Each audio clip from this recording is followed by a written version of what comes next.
तो तुम बहुत ज़्यादा भाग्यशाली हो। जिसने ये पूरी सृष्टि, ये दुनिया बनाई है, रुको, ध्यान से एक एक शब्द सुनना। बहुत सारी चीज़ें इस दुनिया में करते करते तुम्हारा ध्यान भटक गया है। अब तुम सुनना नहीं चाह रहे हो। स्वयं दुनिया बनाने वाला भी अगर तुम्हारे सामने आके बोल रहा है तो भी तुम उसको हटा दोगे। ध्यान से सुनो। एक चीज़, अगर मानो आप किसी की बनाई दुनिया में आए, अब ये सांस आपकी आखिरी भी हो, यही सांस आखिरी हो, तो भी आप बार बार आपका जन्म मरण नहीं होगा। अगर आपको लगता है कि शरीर को मारने से आपकी सभी परेशानी खत्म हो जाएंगी तो ये झूठ है। शरीर सिर्फ एक कपड़ा है, ये रहे या ना रहे, आप रहेंगे। बस शरीर जो आपको दिया है, जैसे आपको अगर कोई कार दी है जिससे आप इतनी यात्रा कर पाएँ, बस कार को मारने से आपको अब पैदल यात्रा करनी पड़ेगी और कार का जो जितना रेंट था, जितने की वो कीमत की कार थी, वो आपको चुकाना पड़ेगा। इसलिए अपने शरीर का इतना भी नुकसान आपने किया या किसी के और के शरीर का भी नुकसान किया तो आपको वो चुकाना पड़ेगा। अगर तुम्हारे कानों में ये शब्द पड़ रहे हैं, तुम कोई लड़की हो, तुम कोई लड़का हो, तुम्हारे कोई भी शरीर हो, बड़े ध्यान से समझना। ये देखो, एक सिचुएशन जहाँ पर तुम किसी की बनाई दुनिया में आए हो। किसी की बनाई दुनिया में हम आए, देखो ये सच है, ये कोई बहलाने फुसलाने वाली बात नहीं है। ये दुनिया मैंने नहीं बनाई। इसका मतलब तुमने नहीं बनाई ये दुनिया, पर उसने तो बनाई है जिसके ये शब्द हैं। उसने तो ये दुनिया बनाई है जिसने हमें ये समझ दी है। वो जिस शब्द दे रहा है, जो हमें इस दुनिया में ये शब्द सुना रहा है, उसने सब कुछ ये बनाया हुआ है। हमने नहीं बनाई, उसने बनाई है। ये जो शरीर हमें मिला है, इस शरीर के मैन्युफैक्चरर, डिज़ाइनर हम नहीं हैं। ना हमने ये शरीर को डिज़ाइन किया है, ना ही बनाया है। ये शरीर मेरा नहीं है, ये दुनिया मेरी नहीं है। मैं इसमें आया हूँ।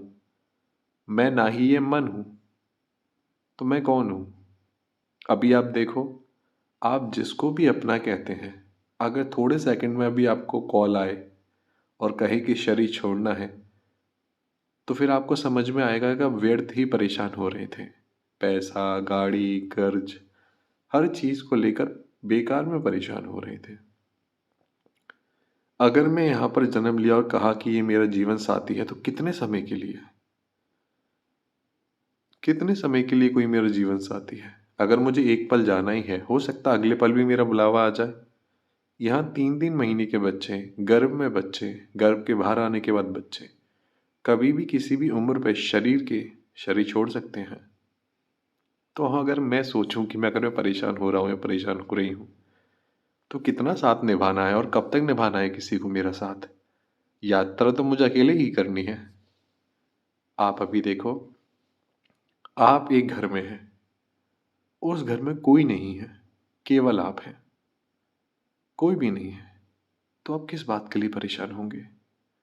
आप परेशान होंगे ही नहीं, क्योंकि जिसने घर बनाया, जिसने पूरी दुनिया बनाई, आप उसकी गोद में बैठे हैं। ये एक बहुत बड़ा रहस्य है कि ये पूरी सृष्टि वो ही बना हुआ है। वो परमेश्वर जिसने ये पूरी दुनिया बनाई है, वही बना हुआ है। थोड़ा और बारीकी से देखेंगे, ये उसकी बनाई ही सृष्टि है। इतने ब्रह्मांड हैं, इतनी गैलेक्सीज हैं, ये जितने भी ग्रह हैं, वो सब कुछ वो वही बना हुआ है। हमें ये समझ दी है उसने, जिससे वो समझ पाए कि सब कुछ मैंने नहीं, पर मेरे आराध्य ने, जिन्होंने सृष्टि बनाई, उन्होंने बनाया हुआ है। अगर मेरा इस वक्त सब कुछ छूट गया, ये शरीर छूट गया, परिवार छूट गया, सब कुछ छूट गया, तो मैं किधर जाऊंगा? मैं जाऊंगा, अगर मेरी इच्छा है, तो मेरी दुनिया बनाने वाले के पास। अगर मेरी केवल यही इच्छा है कि जीते जी भी मैं दुनिया बनाने वाले का हूँ और इस शरीर छूटने के बाद भी दुनिया बनाने के बाद हूँ, क्योंकि मेरा जन्म हुआ नहीं है और मैं मरता हूँ नहीं। जन्म शरीर का होता है, शरीर मर जाता है। अब शरीर मुझे जानवर का मिले, पेड़ पौधों का मिले, शरीर शरीर है, पर इंसान का शरीर सबसे अलग है। यहाँ पर ये बात समझनी है। अगर परिस्थितियाँ मेरे अकॉर्डिंग नहीं हैं, अगर मुझे लग रहा है कि ये समय मेरे लिए उचित नहीं है, या फिर मैं अपनी लाइफ को कंपेयर कर रहा हूँ किसी और से भी। बहुत ज़्यादा एक्साइटेड, बहुत ज़्यादा मोटिवेशन कि हाँ, बहुत ज़्यादा कुछ कर जाऊँ। अरे नहीं, सबसे पहले मुझे ये जानना है कि मैं हूँ कौन। मैं अपने आराध्य का अंश हूँ जिसने सृष्टि बनाई है। मेरा आराध्य ही पूरी सृष्टि बने हुआ है। ये पेड़ पौधे, ये ज़मीन, ये आसमां, मतलब ये सब कुछ मेरे आराध्य ही बने हुए हैं।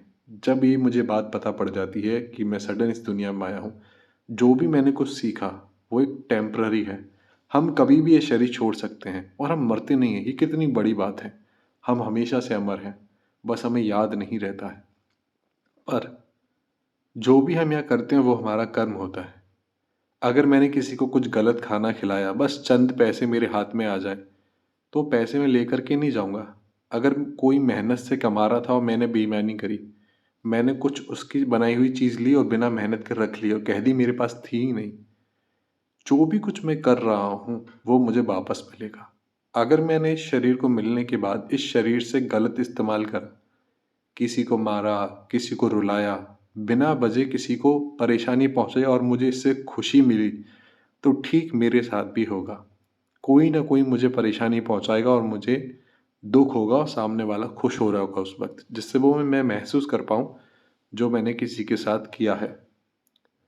अगर मैं अपने शब्दों का इस्तेमाल करता हूँ किसी को दुख पहुँचाने के लिए, तो मुझे भी दुख भोगना पड़ेगा। किसी के लिए अच्छा करता हूँ तो मुझे अच्छा भोगना पड़ेगा। यही अच्छे बुरे कर्मों को बार बार भोगने के लिए मैं यहाँ आता हूँ। ये इच्छा रहना कि मुझे यहाँ रहना है। अगर दुश्मनी निभानी तो भी मुझे आना पड़ेगा, किसी से प्यार करना तो भी मुझे आना पड़ेगा। अगर मैं सब कुछ उसको सौंप दूँ जिसका पहले से ही है, ये शरीर किसका है, जिसने मुझे दिया, सब कुछ उसका ही है, तो मैं फ्री हो जाता हूँ। जो बर्डन मेरे सिर पर है वो एकदम से हट जाता है। मेरे जो भी अच्छे बुरे कर्म हैं, अब वो सब मैंने अपने आराध्य को सौंप दिए। उसे जैसे मुझे भुगतवाने होंगे भुगत लेंगे हंसते हंसते। क्वेश्चन नहीं करेंगे, प्रश्न नहीं उठाएंगे, क्योंकि ये मेरे कर्म है। अब मैं अपने आराध्य का हूँ। ये शरीर, ये सांसें, इस शरीर से जुड़े सभी रिश्ते, ये क्षण भंगुर हैं, यानी एक सेकंड में गायब हो जाएंगे।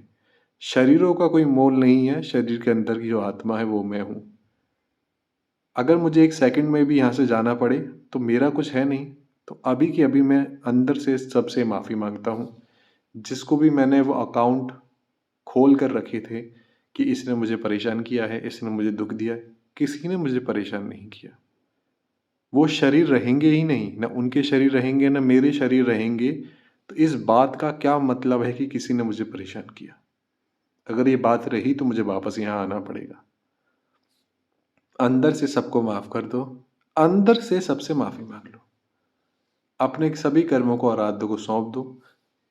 इस शरीर का इस्तेमाल सेवा में करो। आराध्य कहते हैं अंश बोध और अंश सेवा, दो चीज़ों के बारे में। अंश बोध यानी कि हमेशा अपने स्वरूप में रहो कि हम ना ही शरीर है ना ही मन है। अपने आप को हमेशा इस शरीर और इन विचारों से दूर देखो।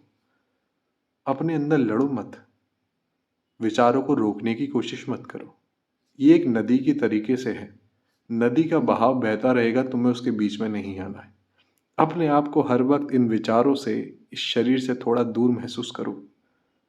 किसी भी विचार को रोकने की कोशिश मत करो। किसी भी विचार को अच्छा मत कहो, बुरा मत कहो। अच्छा कहा तो दोस्ती हो जाएगी, मन में बातें शुरू। बुरा कहा तो मन में ही लड़ते रहेंगे। वो सामने नहीं है, वो परिस्थिति, ना वो इंसान। इसलिए ये चीज़ महसूस करो कि ये सब विचार मैंने ही सुनकर बनाए हैं। जो मैंने देखा, जो मैंने सुना, ये सब मुझे मेरा मन दिखा रहा है बस। मन एक बच्चे के तरीके से।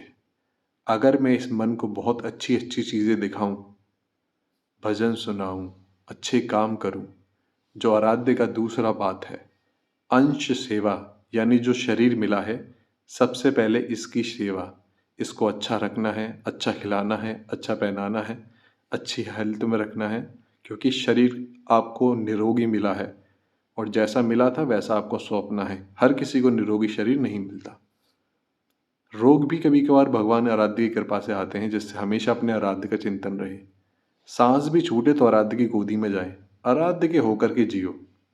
हर एक काम उसकी दुनिया में कर रहे हैं, उसके लिए करोगे तो उसके हो जाओगे। अंश सेवा में सबसे पहले अपने शरीर की सेवा, अपने शरीर के बाद जिसको इस शरीर ने जन्म दिया है उन सबकी सेवा। सेवा का मतलब है निस्वार्थ, यानी कि सामने वाला मुझसे वो चीज़ ले ले, बस बदले में मुझे गाली दे, बुरा बोले, अच्छी बात है, पर मेरी सेवा यानी कि मैंने अगर किसी को पानी पिलाना है तो बस वो पानी पी ले, उसके बाद बदले में मुझे कुछ भी दे, मुझे नहीं चाहिए।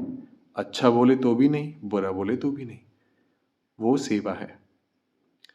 उसके बाद समाज की सेवा, अपने शरीर और अपने परिवार की सेवा के बाद जो भी करना है किसी की भलाई के लिए करना है। अगर मैं पैसा भी कमा रहा हूँ और उसमें इस पृथ्वी का दुख है, पृथ्वी में नुकसान हो रहा है, मैं केमिकल्स डाल करके लोगों को दे रहा हूँ, कह रहा हूँ इससे उनके जीवन में फ़ायदा होगा, तो मैं झूठ बोल रहा हूँ। इससे आया हुआ पैसा मुझे फलेगा नहीं। याद रखिएगा, किसी को दुख पहुँचा करके, कुछ ऐसा काम करके जिसमें बेईमानी हो, किसी की मेहनत का पैसा आपने लिया हो, वो सब गलत कामों से आया पैसा आपको खुशी नहीं देगा। थोड़े समय के लिए यहाँ रहना है, क्यों किसी को दुख देना। तो कुछ ऐसा करो जिसमें सब खुश रहें। अंश हम हैं और आराध्य से ही कृपा करते हैं कि हे आराध्य, इस अंश के द्वारा कुछ ऐसी सेवा करवा लेना जो आप अलग अलग अंशों के रूप में आके सेवा ले लें। सबसे इंपॉर्टेंट बात है कि सब कुछ छोड़ करके मस्त हो जाना। जैसा आप सोचोगे वैसा आपको महसूस होने लग जाएगा, क्योंकि हमारे पास आराध्य की वो शक्ति है जिसने पूरी सृष्टि एक पलक झपक में बना दी। एक पलक झपकने में पूरी पूरी सृष्टि का विनाश हो जाता है। वो पलक झपकती है जब स्वामिनी की, वो सब कुछ हो जाता है। उसके हम अंश हैं, उसका एक छोटा सा अंश है। वो ऊर्जा हमारे अंदर है आराध्य की। अगर हम बैठ करके महसूस करते हैं कि मेरा जीवन बहुत दुखी है, बहुत परेशान है, मेरा कुछ नहीं होना, तो हम एक डायरी में ये सारे शब्द बोल रहे हैं, ऐसा होने लग जाएगा। जब हम कहते हैं कि जो भी दिया है बहुत दिया है, अब तुझसे क्या मांगे, तूने सब कुछ तो दे दिया है। इतना बड़ा सच बता दिया कि सब कुछ पा लिया तो कुछ पाया नहीं, और सब कुछ छूट भी गया तो मैं कुछ लेकर के नहीं आया था। ना मैं स्त्री हूँ, ना मैं पुरुष हूँ, ना ही मैं ये शरीर हूँ, मैं तो तेरा अंश हूँ, एक ऊर्जा हूँ। अपने आप को हमेशा अंश समझें और अपने आराध्य का प्रकाश अपने अंदर आते देखें। सब कुछ दे दिया है उसने हमें, हमें परेशान नहीं होना है। आराध्य हमेशा कहते हैं कि तू मुझे सौंप तो दे, मेरा होकर के तो जी। ये पृथ्वी, ये आकाश, ये जल, ये सब मेरा बनाया हुआ है। अरे तू मेरी बनाई दुनिया में है, मैं मत कर, मेरा होकर के जी करके तो देख। जो चाहेगा वो होगा, और जो तेरे अच्छे के लिए नहीं होगा उसे समय से पहले तुझसे दूर कर दूंगा। एक एक शब्द समझना, जो भी आपके और आराध्य के बीच में आएगा वो दूर कर देगा, क्योंकि संसार से हमें अटैचमेंट नहीं रखनी है, प्रेम रखना है। प्रेम और मोह में अंतर है। मोह कहता है कि मेरे पास रहे, मेरा जैसा सुने, मेरा जैसा कहे। प्रेम कहता है जैसा भी हो, जहाँ भी हो, खुश रहे, अच्छा रहे। हम सब आराध्य के अंश हैं, इस समय ही स्वीकारो। हे आराध्य, ये शरीर तेरा, ये आत्मा भी तेरी ही है, ये दुनिया तेरी है, इस शरीर से जुड़े सभी रिश्ते तेरे हैं। मुझे जो भी सेवा मिली है मैं बहुत अच्छे से निभा पाऊँ, ये मेरा सौभाग्य है जो मुझे सेवा मिल रही है। किसी के जूठे बर्तन उठाने की, किसी के मलहम लगाने की, किसी को पानी पिलाने की, बहुत बड़ा है। जब बुरे कर्मों का फल बुरा मिलता है तो अच्छे कर्मों का फल आराध्य क्या देते होंगे, आप खुद महसूस करें। जो भी हो, जितना हो सके लोगों की सेवा में जीवन बिताएं। बहुत पुण्य का काम है किसी को पानी पिलाना, किसी को खाना खिलाना, अपने माता पिता की बहुत सेवा करना। उन्होंने आपको बहुत अच्छे से पाला है, उनसे अच्छे से बात करना, उनका दिल नहीं दुखाना। आराध्य होकर के जियो, मस्त जियो, सब भूल जाओ, अपने अंदर कचरा मत इकट्ठा करो। इसने मुझसे ये कहा, अरे अहंकार को छोड़ो, आराध्य की मिट्टी में है, मिट्टी में मिल जाएंगे। अरे मस्त जियो, हर पल आराध्य की तरफ तुम्हारी निगाहें जानी चाहिए। हम जैसे भी हैं अपने आराध्य के अंश हैं। कल चाहे या आज चले जाएं, हम इच्छा नहीं करेंगे हमें जाना है। हम तेरे होकर के जिएंगे, चाहे तू नर्क में, स्वर्ग में, जो भी तू चाहता है हमें वहाँ रख, हम तेरे होके जिएंगे। हमेशा भला करो, भला होगा। आराध्य के होकर के जियो, आराध्य में ही हो जाओगे विलीन।